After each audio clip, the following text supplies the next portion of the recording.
దృశ్యాలన్నీ చూసి ఇప్పుడు పాకిస్తాన్ ప్రధాని నిజంగానే వణుకుతున్నాడంట.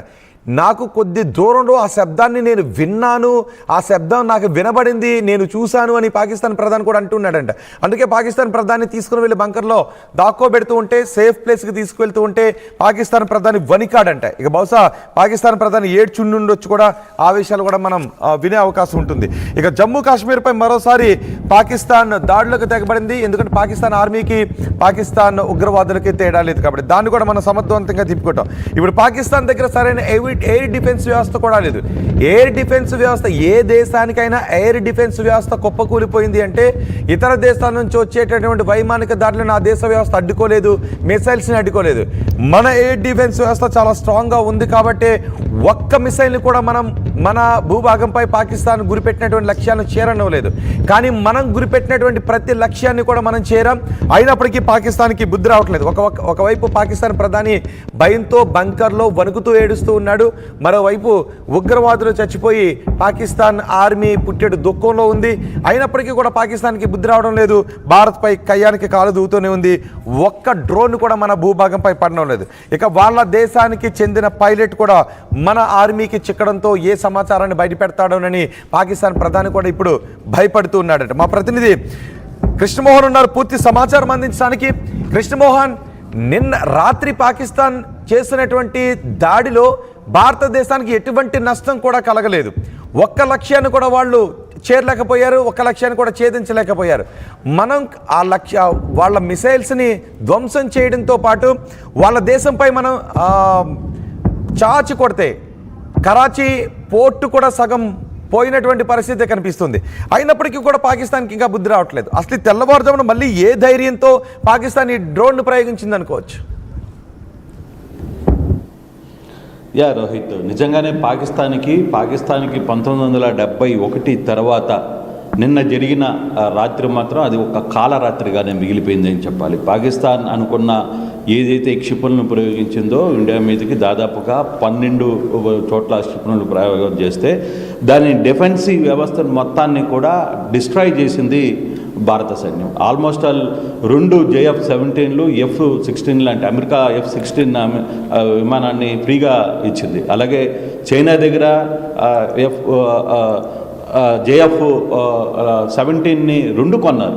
సో ఈ 2 యుద్ధ విమానాలను కూడా నిన్న రాత్రి ధ్వంసం చేసిన పరిస్థితి. F-16లో అక్కడ విమానాన్ని నడిపిన పైలట్ను కూడా భారత ఆర్మీ అధీనంలోకి తీసుకున్నాడు. అతని దగ్గర నుంచి పూర్తి సమాచారాన్ని సేకరించే పనిలో భారత్ మిగిలింది.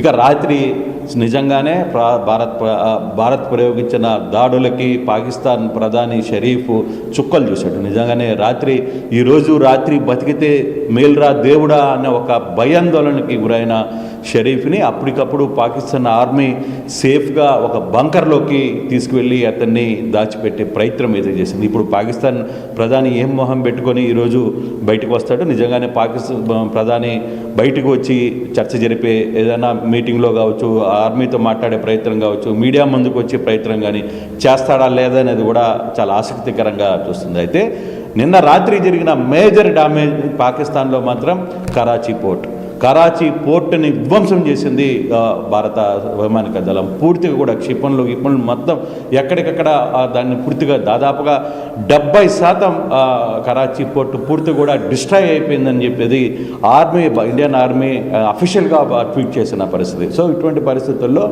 ఏదైతే నిన్న INS విక్రాంత్ నుంచి ప్రయోగించిన కొన్ని కృష్ణమోహన్ మీరు కొద్దిసేపు అందుబాటులోనే ఉండండి. కృష్ణమోహన్ ఒక్కసారి మీరు అందుబాటులోనే ఉండండి. తెల్లవారుజామున 4:15 పాకిస్తాన్ మరోసారి డ్రోన్ను ప్రయోగించింది. ఆ డ్రోన్ని కూడా మనం నేల కూలుస్తున్నటువంటి దృశ్యాలు ఇప్పుడు మీరు RTV స్క్రీన్ పైన చూడొచ్చు. ఇప్పుడు మీరు RTV స్క్రీన్ పైన చూస్తున్నదే మనం ఆ ప్రదేశంలోనే డ్రోన్ని నేల కూల్చాం. ఒక డ్రోన్ మళ్ళీ పాకిస్తాన్ ప్రయోగించింది భారతదేశం పైకి. ఆ డ్రోన్ని మనం నేలకూలుస్తున్నటువంటి దృశ్యాలు కూడా RTV స్క్రీన్ పైన చూడొచ్చు. ఇప్పటికే పాకిస్తాన్ని మనం చావచిత కొట్టాం.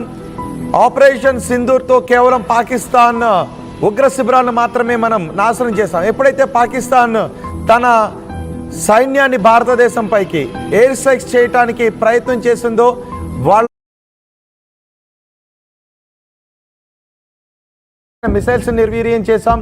పాకిస్తాన్ ఏ యుద్ధ విమానాలను కూడా మనం ధ్వంసం చేశాం. అంతేకాదు మనం ఈసారి ప్రయోగించిన మిసైల్స్లో పాకిస్తాన్ ఇన్ఫ్రాను కూడా లక్ష్యంగా చేసుకొని ఇన్ఫ్రాస్ట్రక్చర్ని ధ్వంసం చేశాం.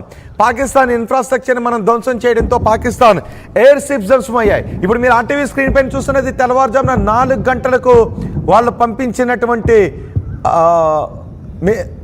డ్రోన్ని, అదిగో ఆ ప్రదేశంలోనే మనం డ్రోన్ని కూల్చివేసాం. ఒక్కసారికి అక్కడికి భారీగా శబ్దం రావడంతో ఆల్రెడీ కాశ్మీర్లో ప్రజలు నిద్ర లేకుండానే రాత్రంతా బంకర్లో గడిపారు. అటువైపు పెద్ద శబ్దం రావడంతో ఒక్కసారిగా అక్కడ షూట్ చేశారు. దాన్ని చిత్రీకరిస్తే ఆ ప్రదేశంలోనే మనం ప్రయోగించినటువంటి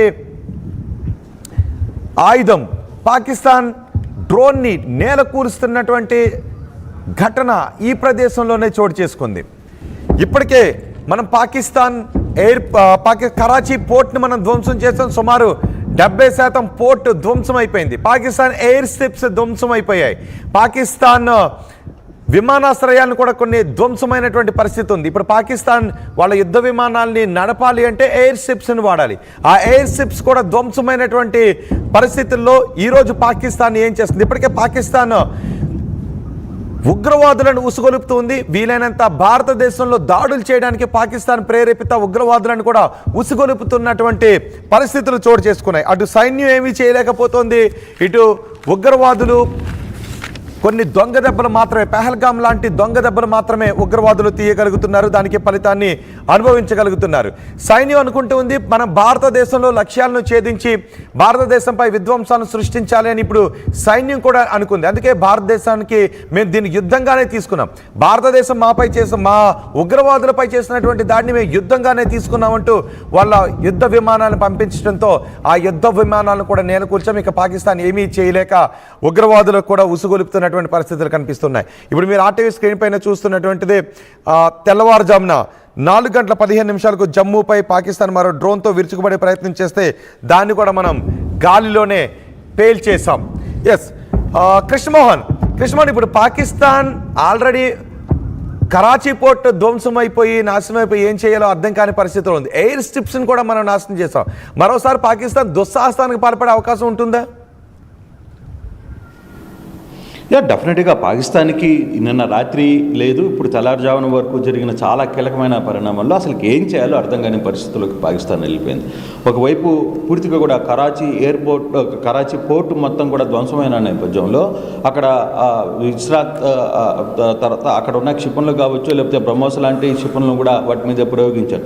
మరోవైపు టర్కీ నౌక అరేబియా సముద్రంలోకి వస్తుందని చెప్పి ఆల్రెడీ వాళ్ళు సపోర్ట్ చేసుకునేదానికి టర్కీ నౌకను కూడా పంపించారు. కానీ ఆ టర్కీ నౌక కరాచీలోకి రాకుండానే కొంత అక్కడే ఆపేసిన పరిస్థితి ఉంది. ఇప్పుడు పాకిస్తాన్కి అండగా వచ్చిన టర్కీ నౌక ఏం చేయబోతుంది అనేది కొంత దాని మీద దృష్టి పెట్టారు. ఎందుకంటే చైనా వస్తువులు నిజంగానే మన ఇండియాలో చైనా వస్తువులు అంటే ఇది చైనా సరఫరా అంటాం మనం.